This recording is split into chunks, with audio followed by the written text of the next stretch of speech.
Hello students, Verma chemistry classes के YouTube channel में आपका स्वागत है। हमारा चैप्टर चल रहा है इलेक्ट्रोकेमिस्ट्री विद्युत रसायन, जिसमें आज हम बहुत ही इम्पोर्टेंट टॉपिक नेंसर्ड समीकरण के बारे में पढ़ेंगे। नेंसर्ड समीकरण बहुत ही इम्पोर्टेंट टॉपिक होता है बोर्ड के हिसाब से कह दें या कॉम्पिटिटिव एग्जाम से, क्योंकि इसमें से आपको जो क्वेश्चन पूछेगा वो क्या पूछता है कि नेंसर्ड समीकरण की व्युत्पत्ति कीजिए, या नेंसर्ड समीकरण के कोई भी न्यूमेरिकल देगा आपसे उसको सॉल्व करवाएगा। नेंसर्ड समीकरण के अनुप्रयोग क्या होते हैं, पीएच भी कैलकुलेट कर सकते हैं हम इससे।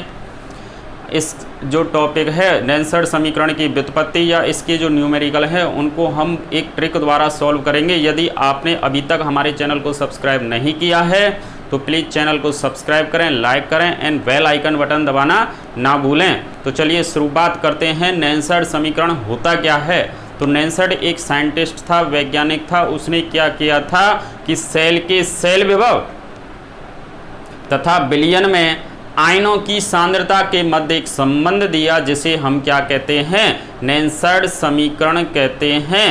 सेल के सेल विभव तथा विलयन में आयनों की सांद्रता के मध्य एक संबंध दिया, जिसे हम क्या कहते हैं, नेंसर्ड समीकरण कहते हैं।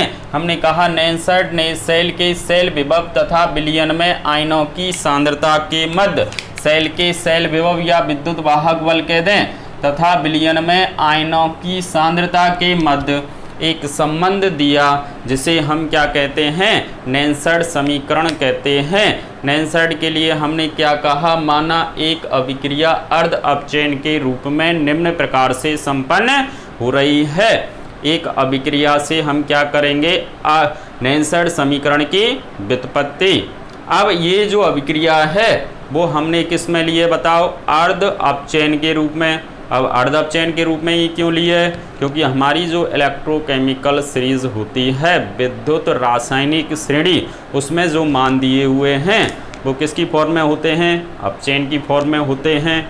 तो जब हम न्यूमेरिकल करेंगे तो हम उन मानों के आधार पर ईजिली नेंसर्ड समीकरण से जो रिलेटेड जो क्वेश्चन आएंगे उनको सॉल्व कर सकते हैं, क्योंकि वो किसकी फॉर्म में दिए हुए होंगे, अपचयन की फॉर्म में। यदि ऑक्सीकरण की फॉर्म में दिए हुए हैं तो केवल क्या बदलता है, साइन बदलता है, चिन्ह बदलता है। ऑक्सीकरण तथा अपचयन के इलेक्ट्रोड जो विभव होते हैं उन दोनों के मान बराबर होते हैं, केवल क्या अंतर होता है, साइन का अंतर होता है, यानी चिन्ह जो होते हैं वो विपरीत होते हैं। तो ये हमने कहा कि ये अभिक्रिया अर्ध अपचयन के रूप में ही क्यों संपन्न हो रही है, क्योंकि इलेक्ट्रोकेमिकल जो सीरीज है उसमें मान किसकी फॉर्म में दिए हुए हैं, अपचयन की फॉर्म में। इसलिए हम इस नेंसर्ड जो समीकरण है उसको एक अर्ध अपचयन के रूप में शो कर रहे हैं। तो एक अभिक्रिया अर्ध अपचयन के रूप में निम्न प्रकार से संपन्न हो रही है। तो हम देखिए अर्ध अपचयन वाली एक रिएक्शन लें तो हम डेनियल सेल की रिएक्शन को जानते हैं। डेनियल सेल में अपचयन वाली रिएक्शन क्या होती है, कॉपर आयन होते हैं। उन कॉपर आयन को 2 इलेक्ट्रॉन जैसे ही ग्रहण किया तो क्या बन गया, कॉपर बन गया। ये सॉलिड फॉर्म में होता है और ये एक्वस फॉर्म में होता है। डेनियल सेल की रिएक्शन ली, क्योंकि डेनियल सेल की हमको क्या होती है, इजीली याद होती है। तो अपचयन वाली फॉर्म ले ली उसकी। अपचयन का मतलब इलेक्ट्रॉन का ग्रहण करना। इलेक्ट्रॉन जैसे ही इसने ग्रहण किए तो ये कॉपर में क्या हो गया, अपचयित हो गया। कॉपर आयन किस में कन्वर्ट हो गए, कॉपर में। हम तो डेनियल सेल की बात नहीं कर रहे, हम तो कॉमन बात कर रहे हैं। कोई सी भी रिएक्शन हो उसके लिए अर्ध अपचयन अभिक्रिया की जो फॉर्म होती है वो किस प्रकार होती है। तो इसकी इस तरीके से हम क्या लिख सकते हैं, देखिए कॉपर आयन है यानी ये मेटल, और इस पर चार्ज आ गया N। यहाँ 2 आवेश था, हमने N लगा दिया। कितना भी आवेश हो सकता है, यहाँ N चार्ज है तो कितने ही इलेक्ट्रॉन ग्रहण किए जाएंगे, N। और ये क्या बन जाएगा, मेटल बन जाएगा, यानी ये सॉलिड फॉर्म में और ये एक्वस फॉर्म में आ गया। यानी डेनियल सेल की जो अपचयन अभिक्रिया थी उसके आधार पर हमने एक कॉमन अर्ध अपचयन अभिक्रिया लिख ली। ये केवल जो लिखी है मैंने डेनियल वाली रिएक्शन, ये केवल आपको समझाने की वजह से ये याद रहे इसलिए ये लिखी है।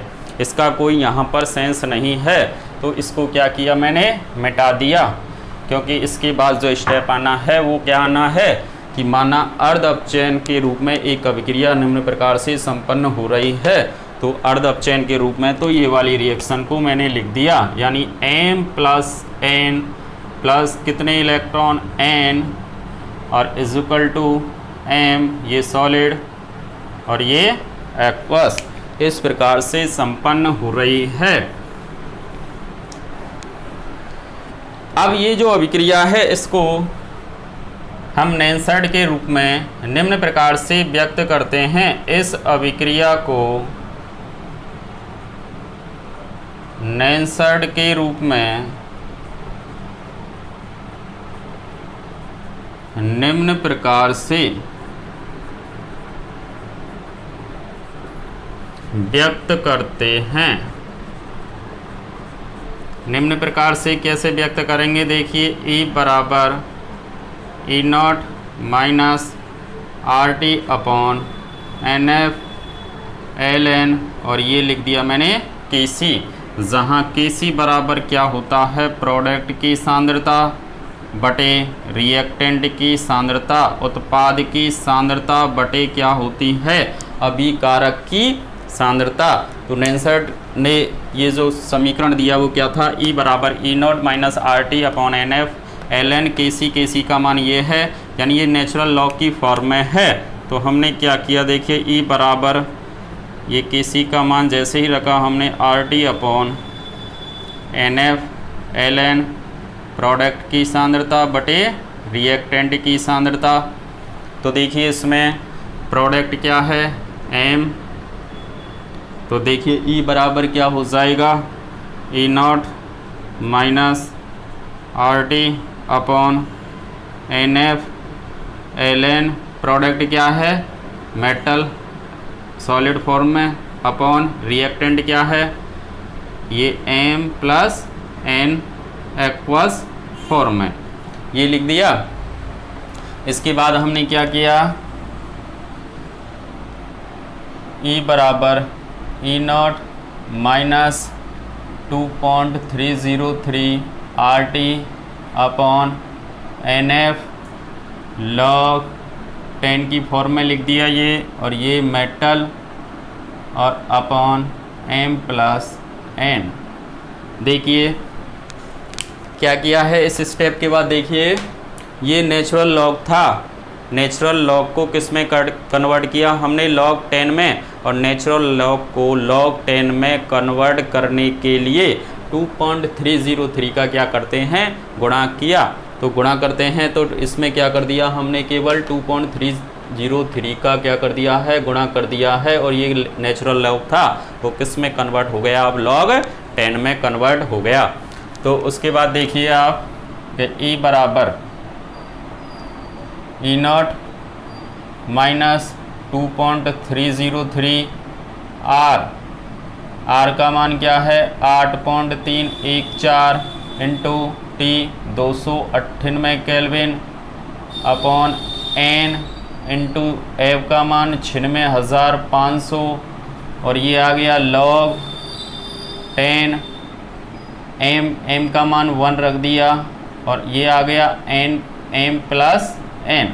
अब देखिए ये मान कहाँ से रखे हैं हमने, कि देखिए ठोस द्रव गैस की जो सक्रियता होती है उसका मान इकाई होता है, तो ठोस की सक्रियता इकाई होती है,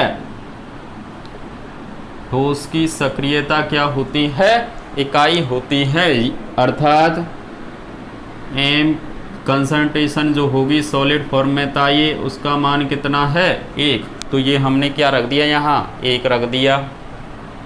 अब देखिए और क्या किया है हमने, यहाँ पर देखे हैं ये कि R जो बराबर है वो क्या है, एक गैस नियतांक, R बराबर गैस नियतांक, और R का जो मान होता है वो क्या होता है 8.314 जूल मोल इनवर्स और केल्विन इनवर्स। ये किसका मान होता है R का, ये R का रख दिया। T बराबर परमताप, इसका मान 298 केल्विन रख दिया। T बराबर कितना है इसमें 25 डिग्री सेंटीग्रेड 298 केल्विन। इसके बाद n बराबर देखिए, n बराबर अभिक्रिया में प्रयुक्त इलेक्ट्रॉनों की संख्या, n बराबर अभिक्रिया में प्रयुक्त इलेक्ट्रॉनों की संख्या कि कितने इलेक्ट्रॉन अभिक्रिया में प्रयुक्त हो रहे हैं। क्योंकि यहाँ कन्फर्म नहीं दिए कि कितने हैं, तो n ई रख दिया हमने, यहाँ पर मान कितना रख दिया n। और F बराबर जो है क्या है, फैराडे, F बराबर क्या है, फैराडे नियतांक, जिसका मान होता है 96,500 कूलाम प्रति मोल। पर मोल के लिए कितना है, 96,500 कूलाम प्रति मोल। तो F का मान रख दिया हमने। अब क्या किया कि E बराबर E0 माइनस इसका गुणा इसका और इसका क्या दे देंगे हम, भाग। तो इन तीनों का गुणा करने पर और इसका भाग देने पर क्या प्राप्त होगा, 0.0591। और नीचे क्या बच गया, n, और ये क्या है log, और ये 1/m+n, ये आ गया। ये देखिए ये क्या है, आयनों की सांद्रता, ये क्या है, आयनों की सांद्रता। तो इसको हम ऐसे भी लिख सकते हैं, E बराबर E0 minus 0.0591 upon n log 1 upon आयनों की सांद्रता। तो ये उपरोक्त जो समीकरण है, उपरोक्त समीकरण नैनसर्ड समीकरण कहलाता है। उपरोक्त समीकरण नैनसर्ड समीकरण कहलाता है, जो क्या रिप्रेजेंट कर रहा है, देखिए ये है E बराबर, ये तो E सेल का विद्युत वाहक बल, E0 सेल, ये क्या है, मानक विद्युत वाहक बल सेल का। और ये क्या है, देखिए विलयन में आयनों की सांद्रता। तो सेल के सेल विभव तथा विलयन में आयनों की सांद्रता के मध्य जो संबंध होता है वही क्या कहलाता है, नैनसर्ड समीकरण कहलाता है। विलयन में सेल के आयनों की सांद्रता तथा सेल के सेल विभव तथा विलयन में आयनों की सांद्रता के मध्य जो समीकरण है वही क्या है, नैनसर्ड समीकरण। तो नैनसर्ड की फॉर्म में हमने इसको लिख दिया, ये नैनसर्ड समीकरण की क्या हो गई, व्युत्पत्ति हो गई। अब इससे क्या है, क्वेश्चन क्या बना लेता है आपसे, देखिए कि डेनियल क्वेश्चन है, आपको इम्पोर्टेंट है, बोर्ड में भी आया हुआ है, कॉम्पिटिटिव एग्जाम में भी आया हुआ है, कि डेनियल सेल की अभिक्रिया को नैनसर्ड समीकरण के रूप में व्यक्त करो। नैनसर्ड समीकरण की जो अभिक्रिया है उसको हमको क्या करना है, नैनसर्ड के रूप में व्यक्त करना है। तो नैनसर्ड के रूप में कैसे व्यक्त करेंगे, तो पहले हमने डेनियल सेल में होने वाली अभिक्रिया की बात करें तो डेनियल सेल में निम्न अभिक्रिया संपन्न होती है। एनोड पर बात करें हम, तो एनोड पर कौन सी रिएक्शन होगी, देखिए कि एनोड किसका बना होता है, डेनियल में जिंक का, जिंक से इलेक्ट्रॉन निकले और क्या बन गया, Zn+2। और ये क्रिया क्या कहलाती है बताओ, ऑक्सीकरण। कैथोड की बात करें, कैथोड पर देखिए कॉपर आयन होते हैं, वो 2 इलेक्ट्रॉन ग्रहण करते हैं और किस में अपचयित हो जाते, कॉपर में। और ये क्या हो गया, अपचयन हो गया। ठीक है, ये वाले जो होते हैं आयन किस फॉर्म में पाए जाते हैं, एक्वस फॉर्म में। ये सॉलिड है, ये सॉलिड धातु है सॉलिड फॉर्म में, और ये एक्वस फॉर्म में। अब क्या करना है, सीधा सा फंडा, ठोस द्रव गैस की सक्रियता का मान तो क्या होता है, इकाई होता है, एक होता है। तो इनका मान तो देखिए, जैसे इसको रिडॉक्स रिएक्शन लिखी हमने, इसकी सेल अभिक्रिया कह दें या रिडॉक्स रिएक्शन देखें।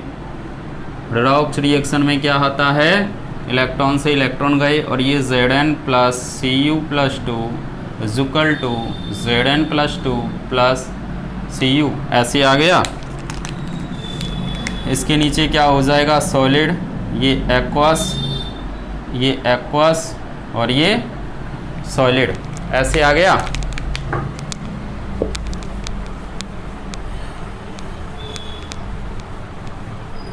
अब देखिए, हमने कहा कि ठोस, द्रव और गैस की सक्रियता का मान क्या होता है, इकाई होता है, यानी 1 होता है। तो देखिए इस रिएक्शन में देखें, ये ठोस है और ये ठोस है, इन दोनों का मान तो 1 हो गया। तो इसका मतलब इससे कोई मतलब नहीं रहा हमारे लिए। क्या करना है आपको, केवल आयनिक जो फॉर्म है, आयन है, उनके हिसाब से ही नैनसर्ट समीकरण लिख देना। तो नैनसर्ट समीकरण कैसे लिखेंगे, देखिए इसके लिए E बराबर E0 minus 0.0591 upon n log। तो देखिए प्रोडक्ट की कंसंट्रेशन लिखनी है आपको अपॉन रिएक्टेंट की कंसंट्रेशन। प्रोडक्ट की कंसंट्रेशन क्या है, प्रोडक्ट की सांद्रता का मान क्या है, Zn+2। तो ऊपर तो आ जाएंगे, देखिए Zn+2 अपॉन, और नीचे उत्पाद की सांद्रता बटे अभिकारक की सांद्रता, आयनिक फॉर्म वाली लेनी है केवल, और यहाँ आ जाएगा Cu+2। और देखिए इसमें n का जो मान होता है वो कितना होता है, 2 होता है, क्योंकि n हमने क्या लिखा है, अभिक्रिया में प्रयुक्त इलेक्ट्रॉनों की संख्या। तो इस अभिक्रिया में कितने इलेक्ट्रॉन प्रयुक्त हो रहे हैं, 2 इलेक्ट्रॉन प्रयुक्त हो रहे हैं। तो इसलिए n का मान हमने यहाँ पर कितना रख दिया, 2 रख दिया। तो ये डेनियल सेल की जो अभिक्रिया है उसको हमने किस में व्यक्त कर दिया, बताओ, अब चेन की फॉर्म में। देखो अगला क्वेश्चन देखें कि एक अभिक्रिया दे रखी है, इसको भी हमको किस में व्यक्त करना है, नैनसर्ट समीकरण की फॉर्म में।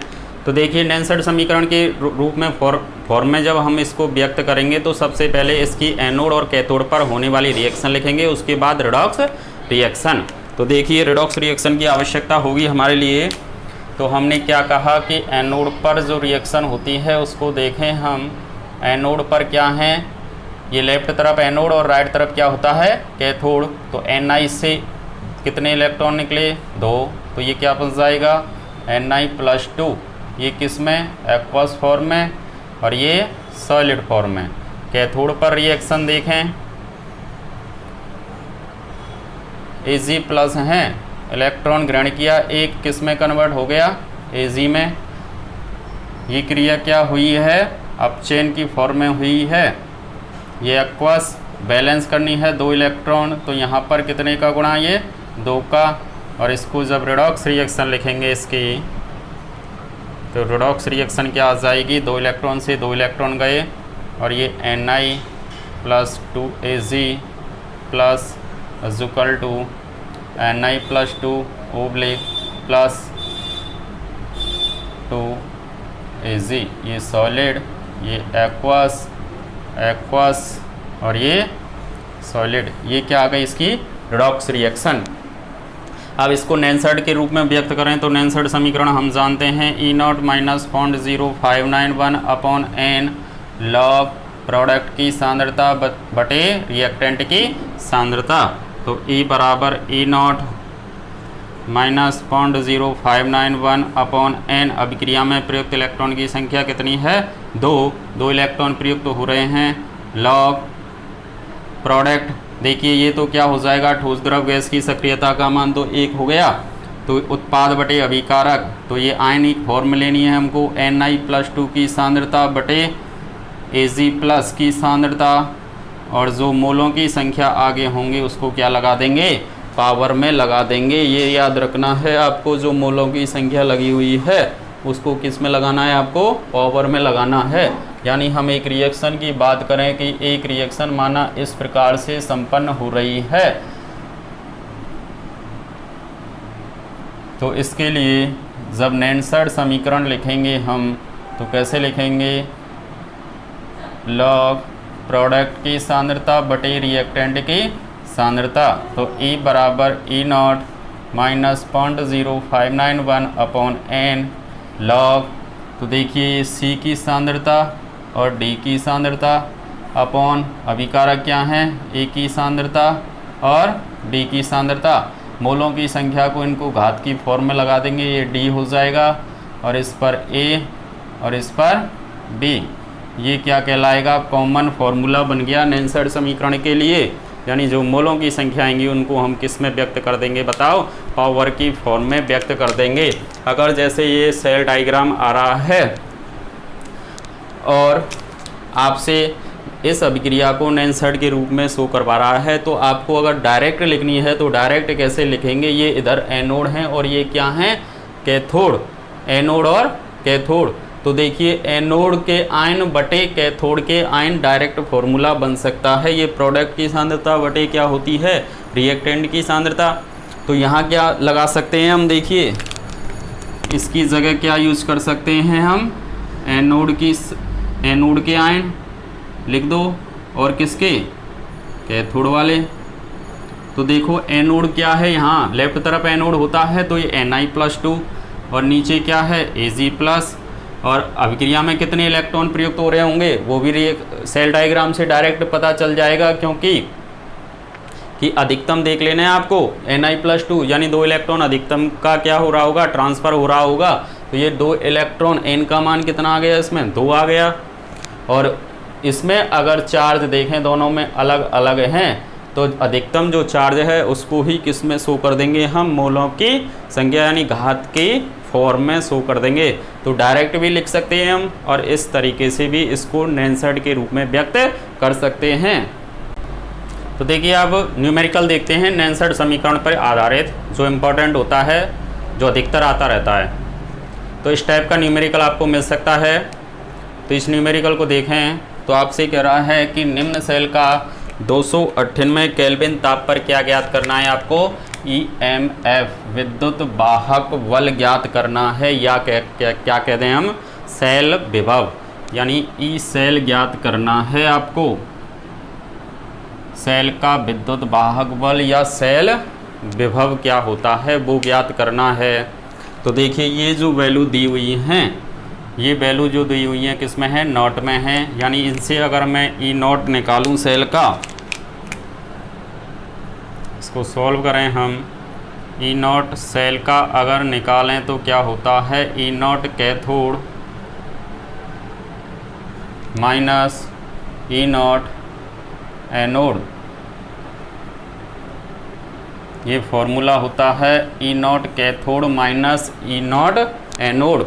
और हमने तो सीधा सा आपके लिए बता रखा है कि ज़्यादा में से कम को घटा दो, E0 सेल निकल के आ जाएगा। E0 कैथोड का मान यानी हमेशा ज़्यादा होता है E0 का, E0 जो कैथोड होता है वो हमेशा ज़्यादा होगा और E0 एनोड हमेशा क्या होगा, कम होगा।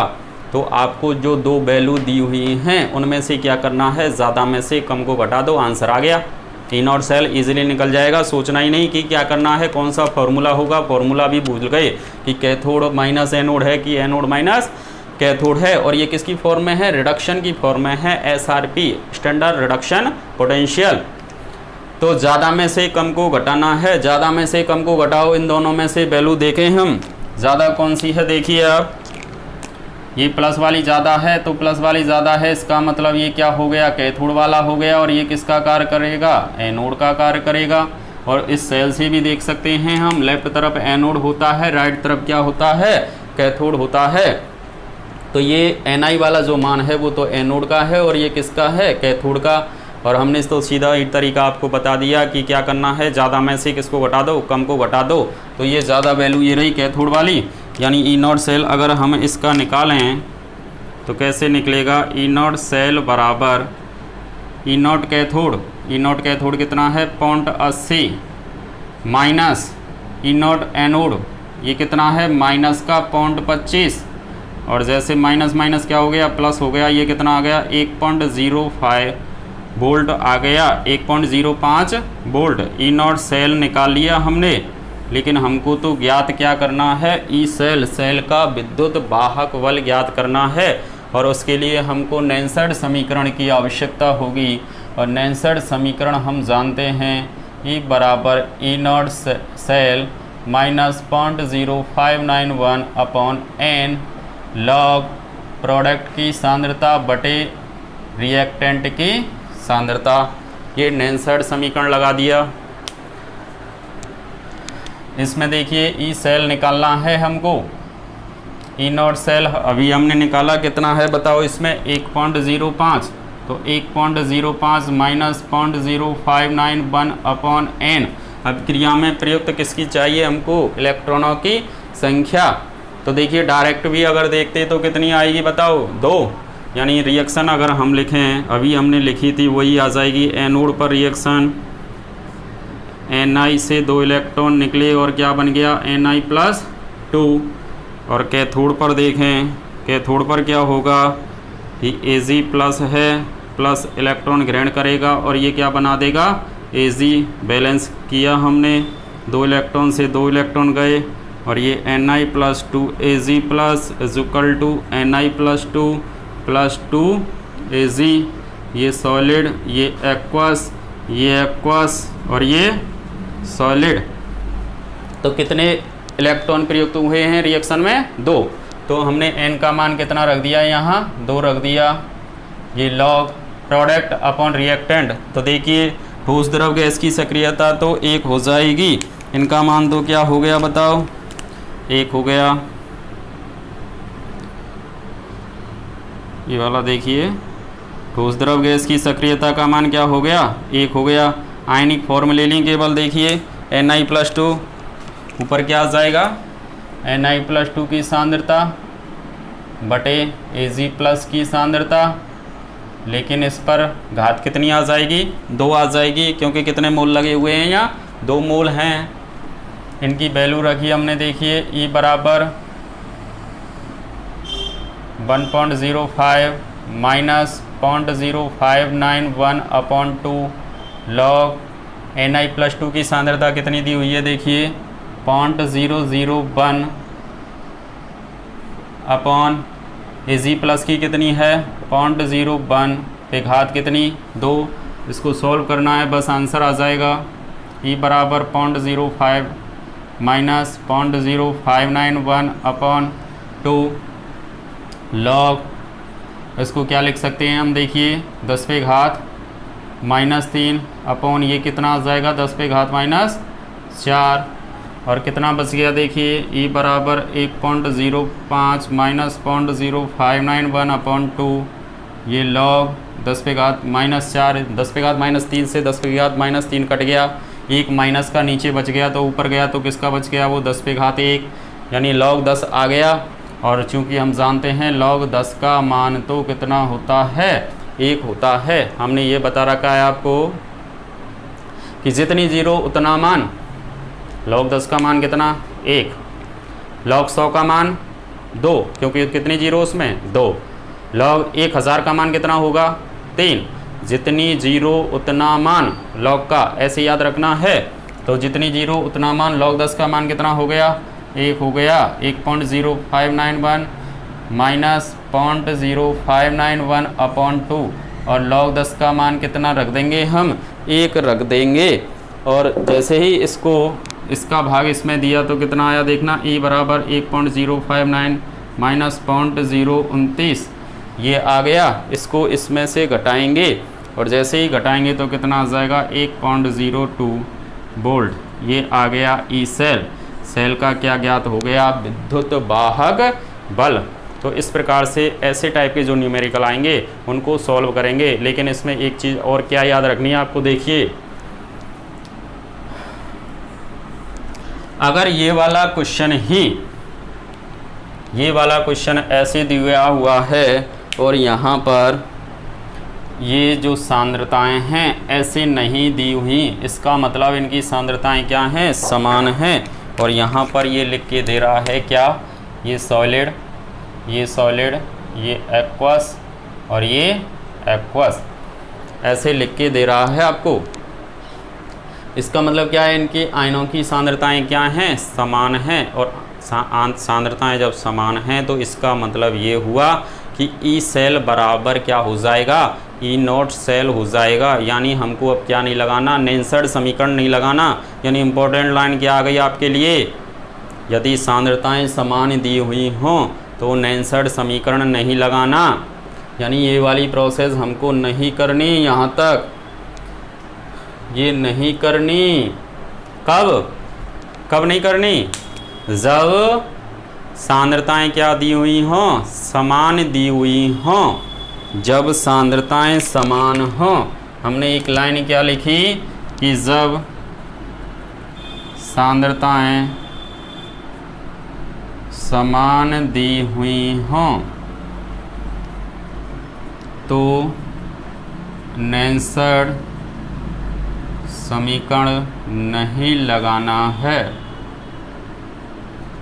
क्योंकि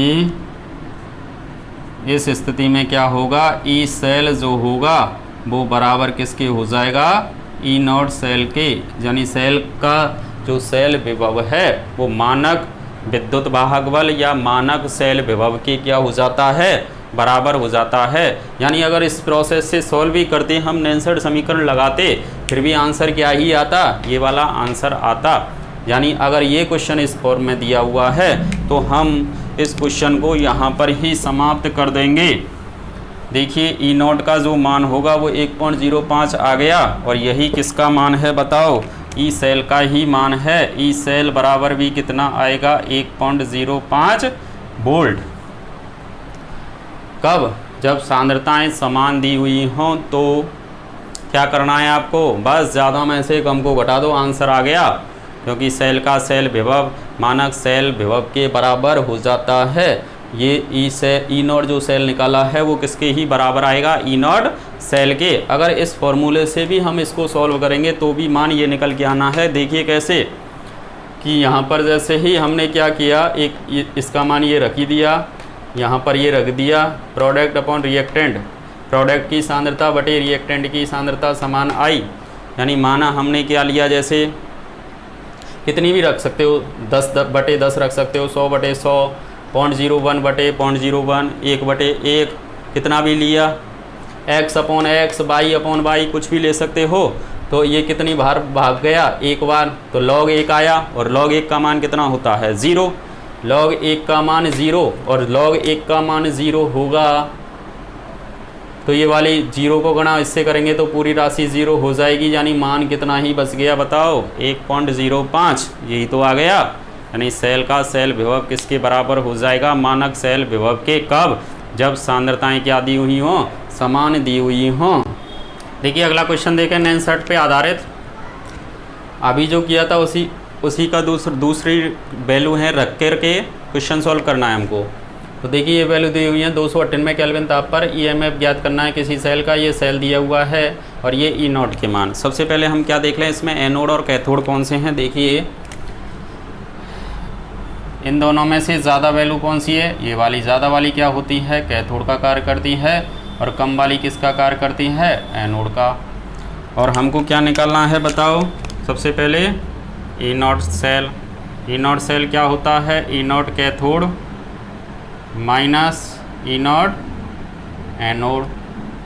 और हमने सीधा तरीका क्या बताया अभी कि ज़्यादा में से किसको घटा दो, कम में से, तो ई नॉट निकल के आ जाएगा। ई नॉट सेल निकालें हम कैथोड, ज़्यादा में से कम, ज़्यादा वैल्यू कौन सी है, ये वाली 0.80 माइनस 0.34, और ई नॉट सेल कितना निकल के आ जाएगा, इसको इसमें से घटाएंगे तो 0.46 वोल्ट। कितना आ गया, 0.46 वोल्ट। यानी ई नॉट सेल प्राप्त हो गया। अब हमसे क्या पूछ रहा है, ई सेल यानी सेल का विद्युत वाहक बल। और ई सेल क्या होगा, अब इसके बाद में तुरंत ई नॉट निकालने के बाद में आपको किस पे जाना है, सेल पे जाना है। सेल पे देखना है कि सांद्रताएं समान हैं क्या अलग अलग। तो देखिए इसमें सांद्रताएं नहीं दे रखी, इसका मतलब सांद्रताएं क्या हैं, समान हैं। और सांद्रताएं समान हैं तो ई नॉट सेल ही किसके बराबर हो जाएगा, ई सेल के। यानी ई सेल का मान भी इसके लिए क्या होगा बताओ, 0.46 वोल्ट। ये आंसर आ जाएगा। अगला क्वेश्चन देखें कि pH बराबर 10 दे रखी है और हाइड्रोजन वाले इलेक्ट्रोड के लिए विभव का मान ज्ञात करवा रहा है, सेल विभव। तो देखिए कैसे निकालेंगे हम इसको। pH बराबर 10, इसका मतलब क्या हुआ, H प्लस आयनों की सांद्रता कितनी दे रखी है, 10⁻⁻10। तो देखिए pH अगर एक दे रखी है तो इसका मतलब H प्लस आयनों की सांद्रता का मान कितना है, 10⁻⁻1। अगर pH का मान 2 है तो H प्लस आयनों की सांद्रता कितनी हो जाएगी, 10⁻⁻2। pH का मान 3 होता है तो H प्लस आयनों की सांद्रता क्या होती है, 10⁻3 होती है। ये सीधी सी ट्रिक है।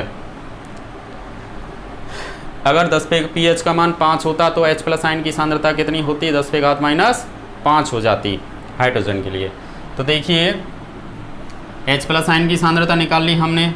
अब अपचयन के रूप में इस रिएक्शन को लिखें हाइड्रोजन वाली को, तो H प्लस जो होते हैं एक इलेक्ट्रॉन ग्रहण करके क्या बनाते हैं, H निकालते हैं, H बनाते हैं। और हाइड्रोजन जो होती है वो क्या होती है, अणु की फॉर्म में पाई जाती है। ये अणु की फॉर्म में हमने लिख दिया, आधा हो गया, ये बैलेंस हो गई रिएक्शन। ये क्या है, गैस होती है, और ये क्या होते हैं, एक्वस फॉर्म में, आयनिक फॉर्म में होता है। नेल्सन समीकरण लगाया इस पर हमने, E0 minus 0.0591 upon N log product की कंसंट्रेशन अपॉन रिएक्टेंट की कंसंट्रेशन।